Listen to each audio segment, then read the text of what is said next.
So let us start today's third lecture on the stiffness matrix method.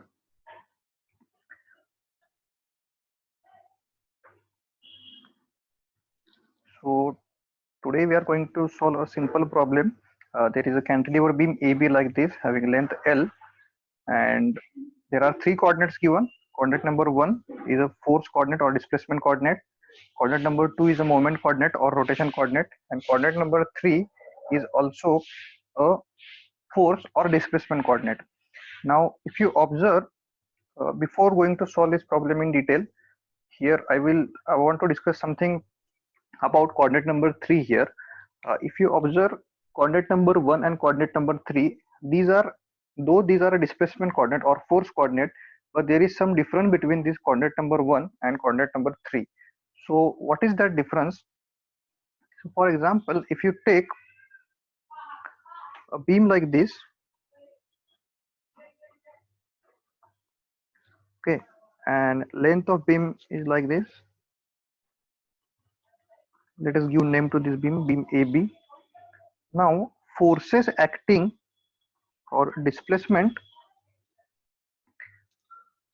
acting perpendicular to the length of beam are generally known as lateral forces or displacements.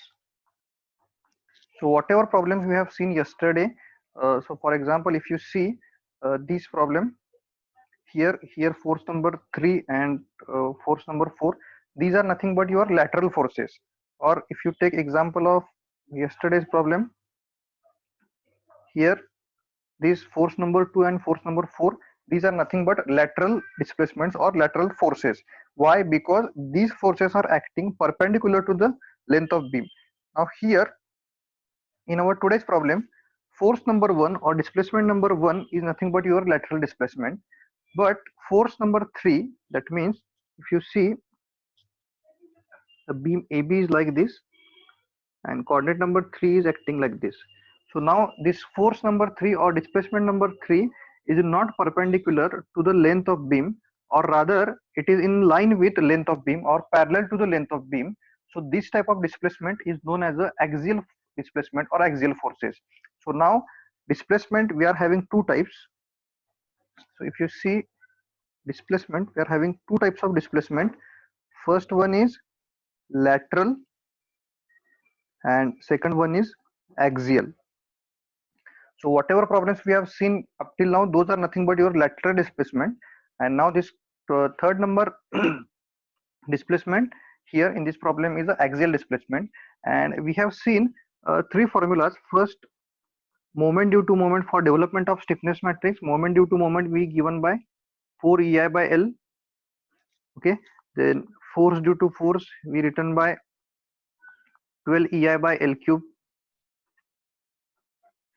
Now moment due to force and force due to moment vice versa, this is given by 6 EI by L square.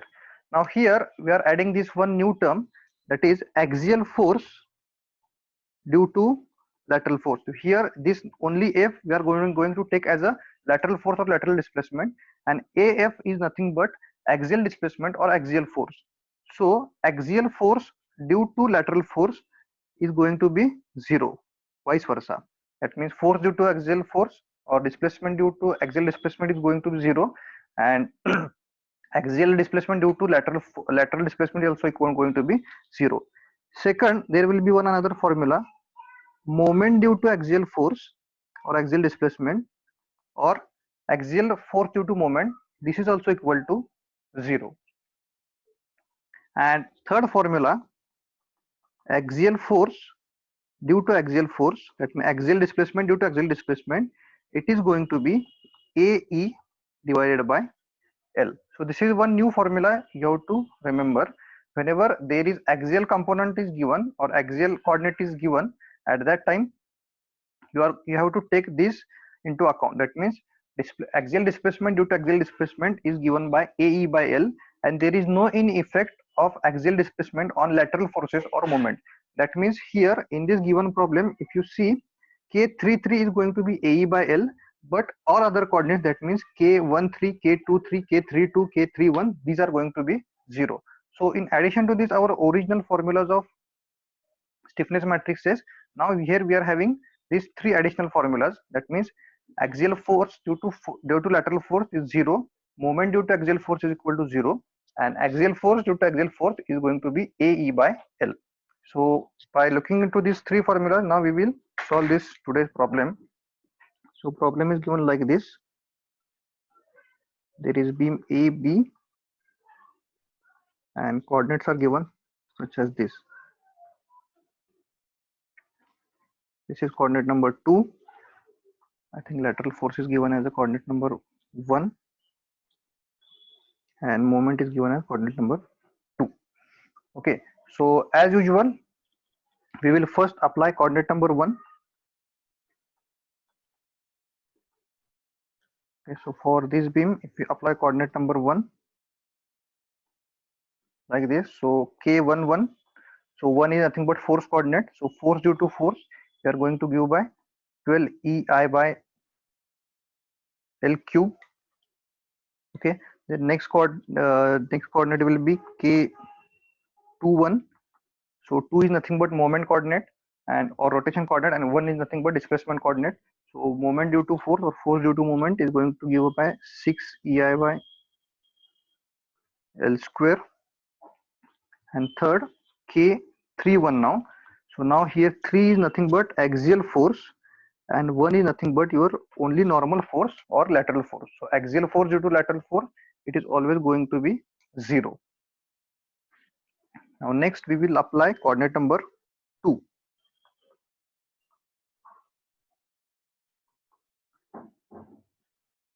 This is your coordinate number 2. So k22 is going to be, so moment due to moment, you know that it is equal to 4 ei by l. Then k12, so 1 is nothing but your force coordinate, 2 is nothing but moment coordinate. So force due to moment, again it is going to be 6 ei by l square. And third, k23, now this is 2 is nothing but moment, sorry, yes, not 23, here it will be k32. So 3 is nothing but axial force and 2 is nothing but moment. So moment due to axial force or axial force due to moment, it is going to be 0. Now we will apply third coordinate.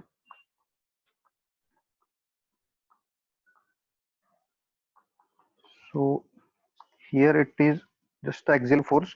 So k33, now this is axial force, this is also axial force. So k33 axial force due to axial force, it is given by ae by l. Now k13, 1 is nothing but force, 3 is nothing but axial force, so it is going to be 0. And k23, so 2 is moment coordinate, 3 is axial force coordinate, so it is going to also be 0. So if you see combined K matrix for this problem,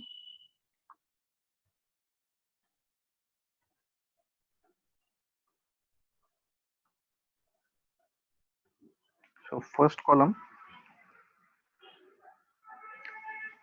12 ei by l cube,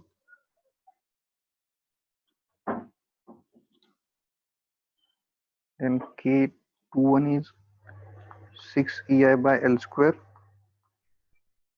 this is 0, this is k22 is I think 4 ei by l,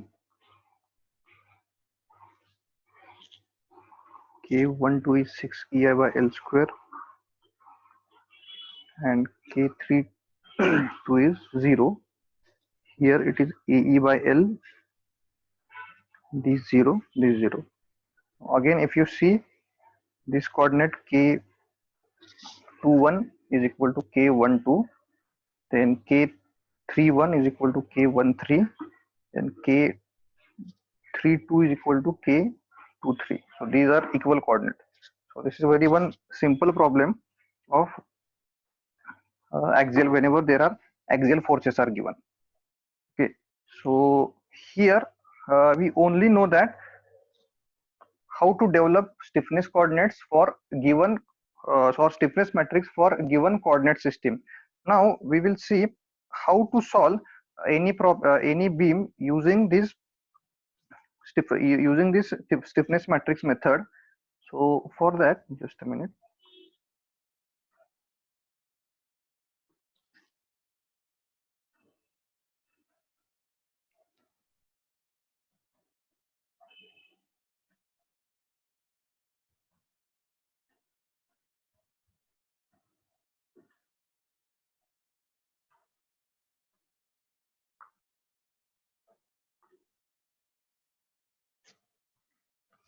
So whatever notes I have provided to you, in that notes, steps for solving any beam with stiffness matrix method is given. So we are going to review that.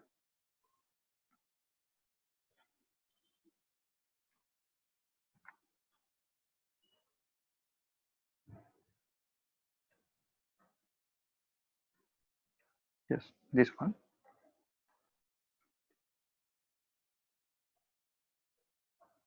So analysis of structure.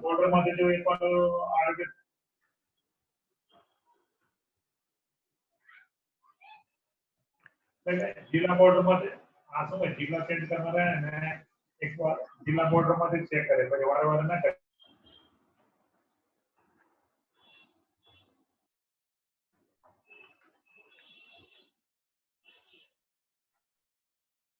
Okay, so these are steps involved in solving of any structure using stiffness matrix method.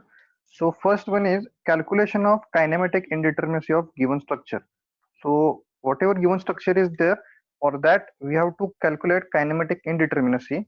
So as per our usual formula for beams we are having formula as 3j minus r.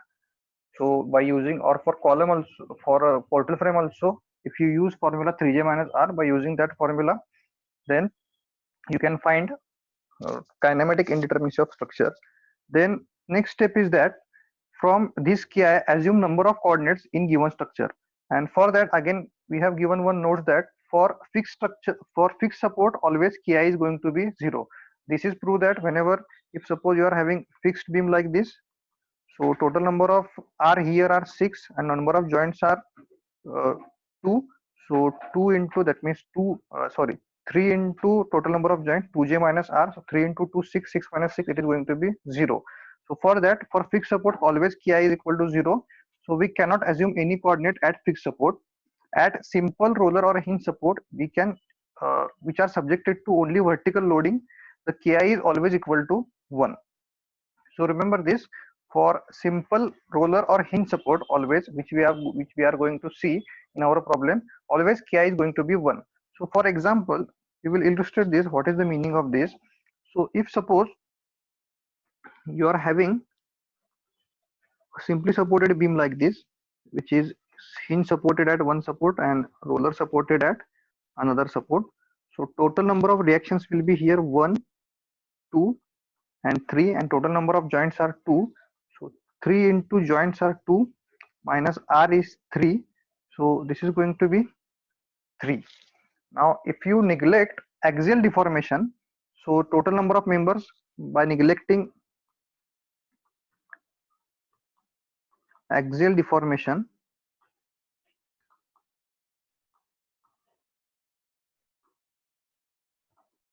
so by that, how to find out ki? So from this original ki we have to just reduce number of members. So now this ki will be 3 minus number of members are here only 1. So this is going to be 2. So this 2 number indicates number of coordinates we should assume in our beam. Okay. So for that, how we are going to utilize? So remember, for fixed support, this type of support, ki is always equal to 0. Therefore, we cannot assume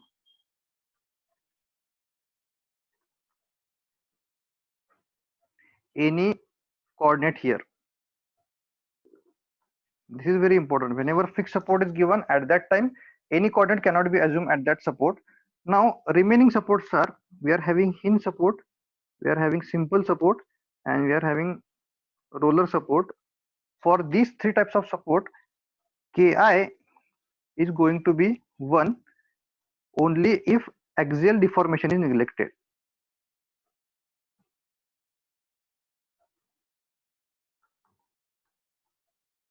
In this case, ki is going to be 1. And now coordinate you have to assume as rotation as unknown.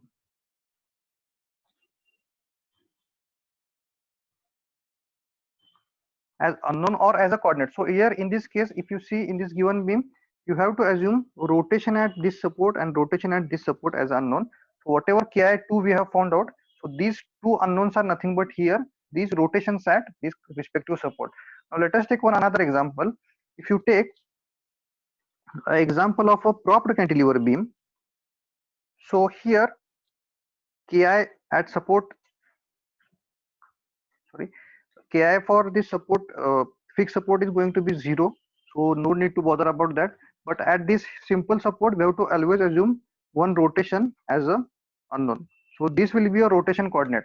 So let us take one another example. If suppose there is a continuous beam like this, so how many coordinates will be there?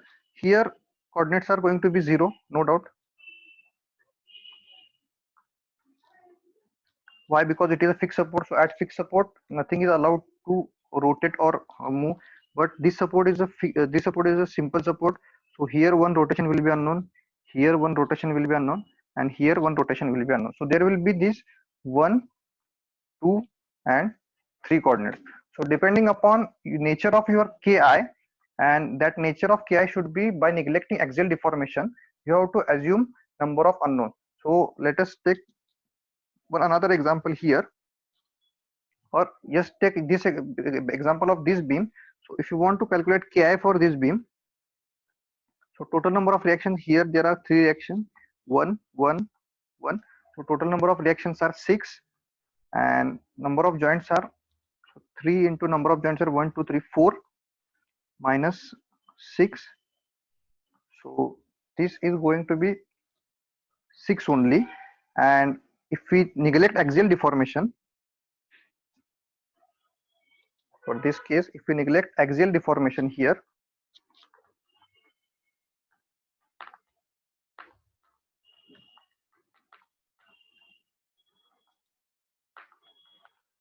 then we have to just deduct number of members from this 6 number. So 6 minus number of members. So how many members are there? There are 1, 2, 3. 3 members are there. So 6 minus 3. So ultimately this is going to be 3. And you can see in originally we have assumed only 3 numbers of unknown reactions, so unknown coordinates. So coordinate number 1, coordinate number 2, and coordinate number 3. So these 3 indicates rotation at this first simple support, second simple support, and third simple support is now unknown here. Okay. So remember this, by finding out ki, you have to first assume unknown coordinates. So that's what written here. Then step number 3 is determine fixed end moment for each span. Just like in case of slope deflection method or moment distribution method, we have to determine moment, fixed end moment at each span. Then calculate net forces acting at each coordinate as P1 dash, P2 dash, and P3 dash. So what is the meaning of this? Directly in problem we are going to see step number 4. What is the meaning of this P1 dash, P2 dash, and P3 dash, because there you will have clear idea about that. Now next, determine stiffness matrix for given structure from assumed coordinate system. So what is the meaning of this? So for example, if suppose this type of problem is given and we have assumed these 3 coordinates, so here we have to find out K matrix, that will be 3 by 3 matrix. Okay, so this K11, K2, K21, K31, like that. Likewise, we have to find out K matrix for this given or assumed coordinate system. Then next, here we are having one equilibrium condition for stiffness matrix method, and which is very important. So delta matrix or displacement matrix is equal to inverse of K matrix into P minus P dash vector, where P vector, that means this first vector, is nothing but external forces acting at assumed coordinate, and P dash is nothing but net forces calculated in step number 4, which were given earlier. Now next,